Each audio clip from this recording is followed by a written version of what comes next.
I got a lot of requests to make another video about character designs in One Piece, and those videos are a couple of my favorites, so I'm happy to make another one. I highly recommend you check those out if you haven't already. Some of my picks today are going to be oddballs, but we'll start with one I'm sure we all love.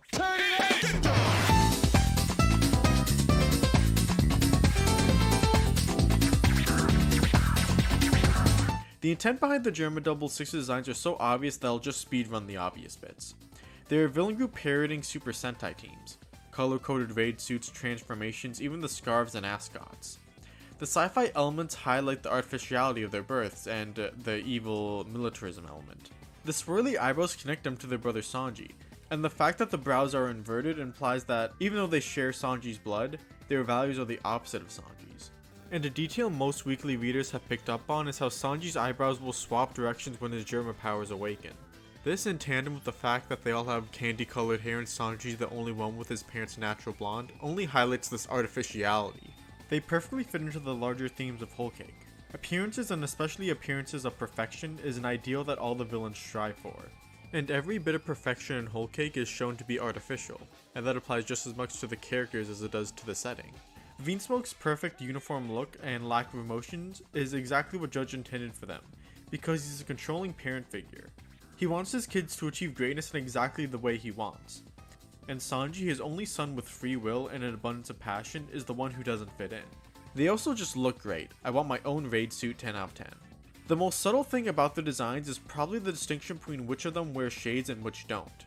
Shades are commonly associated with poker faces, and we know the siblings were stripped of their emotions from birth, so the family tend to wear shades or other eyewear, besides Reiju, who was born before the rest and still has her emotions, and Judge, who isn't modified at all. Yonji is a bit more expressive than his brothers, but still heartless at his core, so he only wears them sometimes. Sanji himself is an outlier when it comes to the shades, because Sanji's a suave suit-wearing gentleman, and shades go well with that. So it should be noted that I would only apply this to Whole Cake Island and Wano, because those are the arcs that focus on Sanji and his relationship to his family. And later on, his arc with the raid suit is about trying to hold on to his emotions, so the inclusion still makes sense. One element that initially stuck out to me as odd was actually Reiju. My experience with Super Sentai was mostly Power Rangers, so when I saw so much skin exposed on Reiju, I thought it odd.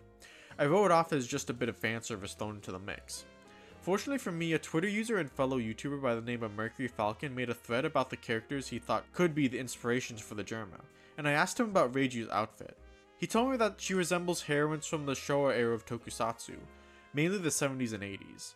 It looks like back in the day it wasn't uncommon for female Tokusatsu heroes to show a bit of leg, so fanservice has always played a small role in the genre's history.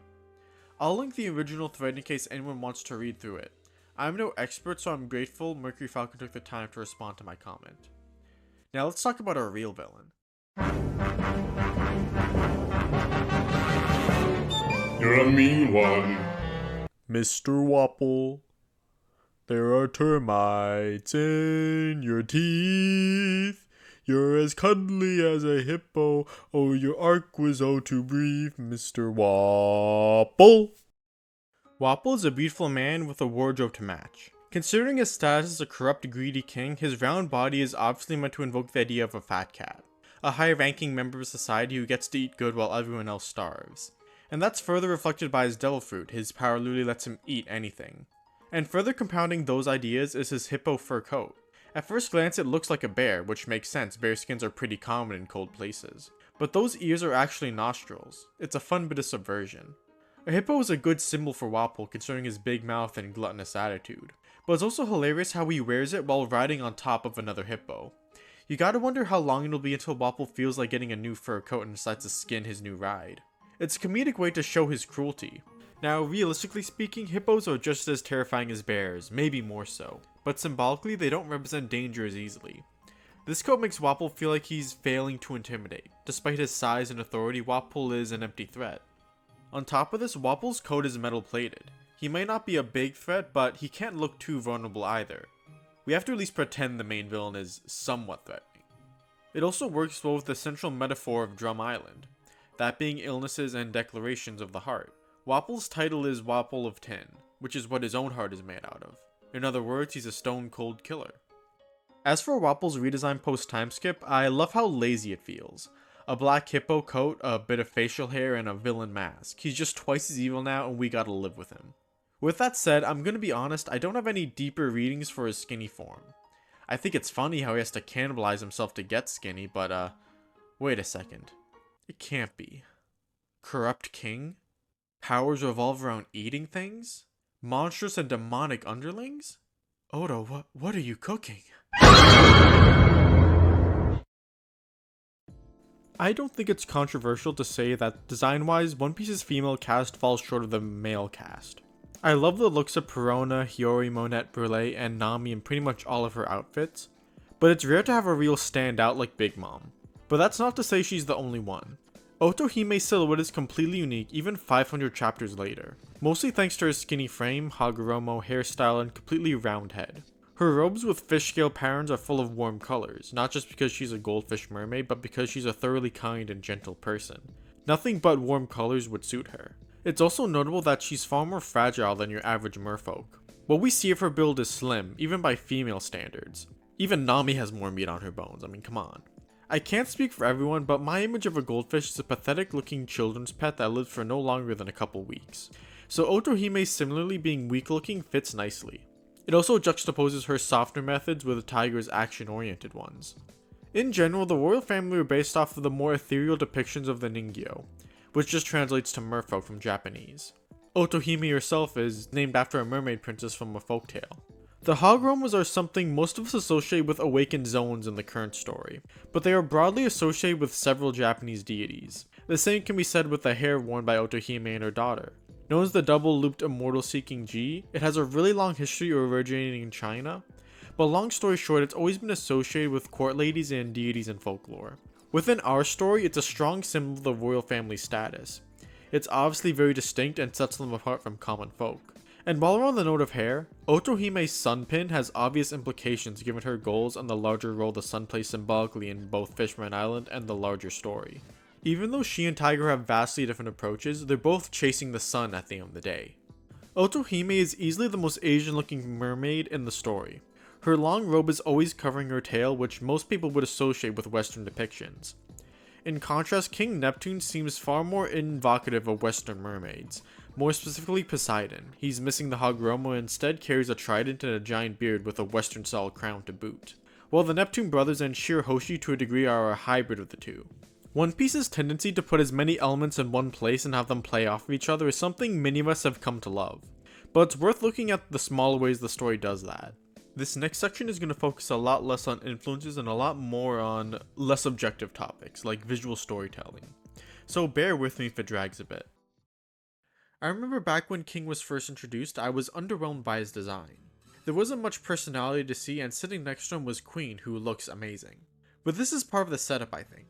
A very common trope is that masked characters keep their masks on until they reveal their face and then their motives and personalities alongside it. Yamato is another example in Wano. King's mask is used similarly, but there's a little more to it. King hardly looks human. The black wings and flames made it easy to predict he'd be part of a new race, but those features do look alien without context. They didn't come from his Delph, so it only raises questions to a new reader. In addition, his full bodysuit completely covers him from head to toe. Anything could be hiding underneath. The spikes and ungodly amount of edge on the outfit makes King appear as abrasive as he is mysterious. And these spikes would emphasize how King uses his whole body as a weapon. It's made apparent that King is no swordsman. One of the ways he contrasts his opponent Zoro is that King uses his fists, feet, wings, fire, and even his beak to attack. He looks dangerous from head to toe because he is dangerous from head to toe, while Zoro is desperately trying to hold on to his swords because it's his only means to attack. Not only making Zoro's status as a swordsman important, but it's also one of the factors making Zoro a clear underdog in this fight. It's very similar to the Mr. One fight in that way. The fact that King is 3 times as big as Zoro also helps that. Up to this point, King is a faceless man who morphs his abrasive body to fight. There's very little humanity on display. It's only when King's mask falls off that we can finally start relating to King and see him as a person. Oh no, he's hot! We can finally piece together who he is and why he would hide his face in the first place. A small detail is, alongside his mask, King also unbuttons his jacket, not only breaking up his black color scheme, but also making him look more approachable. One of the first glimpses we get of King's face has him look up with an almost sad face, but then he immediately steels himself for the fight, reverting back to his own form and pointing downward. I think about this page more and more as time goes on. One of the main themes of the Wano arc is identity. Look at the dozens of aliases used, for example, or times when characters' names are explicitly important. But in conjunction with that, my favorite running theme in the Beast Pirates is how Kaido, who gave up on his dreams, forces the rest of the crew to give up on theirs. Many of them want to be Pirate King at one point, but after having their spirits broken, they settled for competing for second place underneath Kaido. And Kaido gave his actual right hand the title King when they met, both young, optimistic, and ready to change the world, but both of them failed their namesakes. In giving up their dreams, they became less than human. Beasts, even. King doesn't look up anymore, he's merely a tool for Kaido's war, a predator looking for its next fight. One interesting detail that supports this is that King has two sets of wings, the one he was born with and the one he got from his devil fruit, and we never see them overlap. Even though both pairs of wings serve the same purpose and allow King to fly, they are incompatible.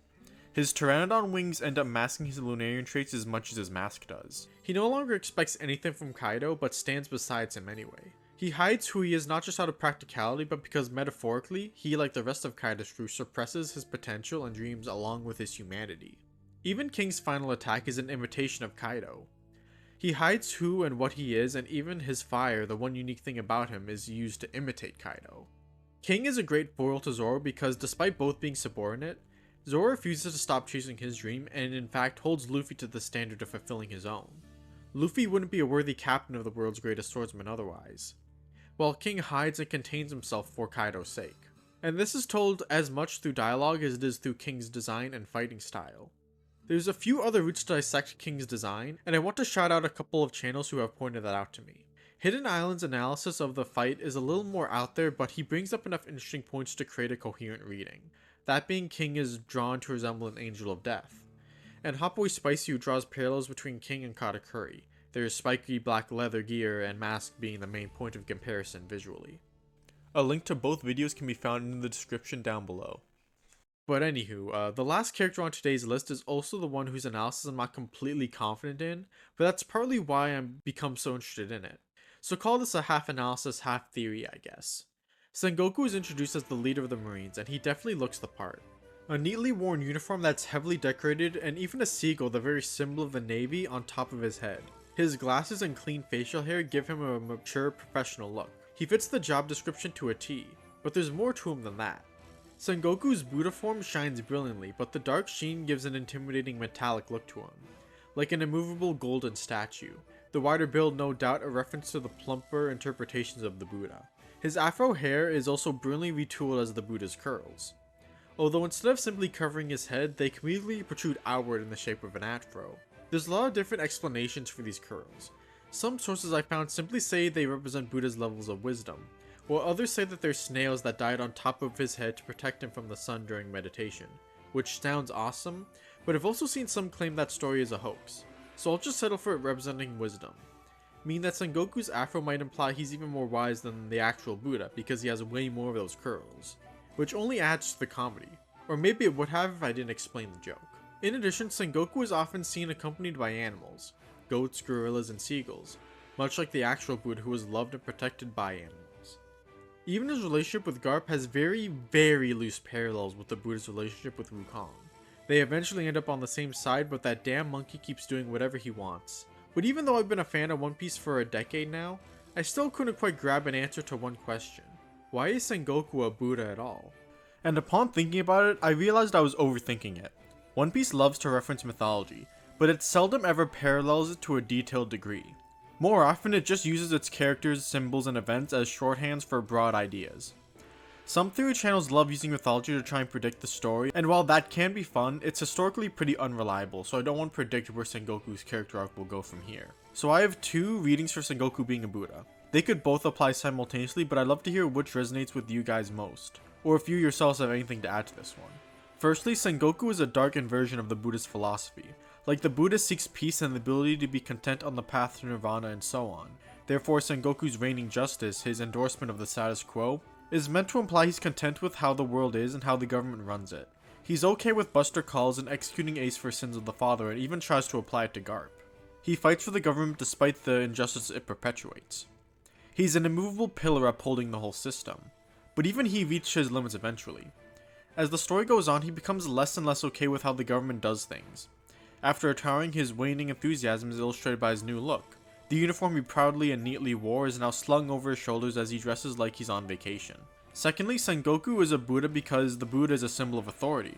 Even if the Buddha is supposed to be kind and good, being a titular figure in the most widespread religion in Asia inherently makes him a symbol of authority, which makes him a fitting symbol for Sengoku, who is the leading figure in a military force. Edgy Buddha villains aren't even uncommon in Asian media, a la God of High School or Fate Extra, the Rock Paper Scissors PSP game. At the end of the day, visuals are far more open to interpretation than dialogue or actions, which is why I want to see more discussion on this aspect of One Piece. So tell me which characters have your favorite designs and why in the comments below. I'd love to read them. Thank you all for watching, like and sub if you want to see more, and I'll see ya in the next one.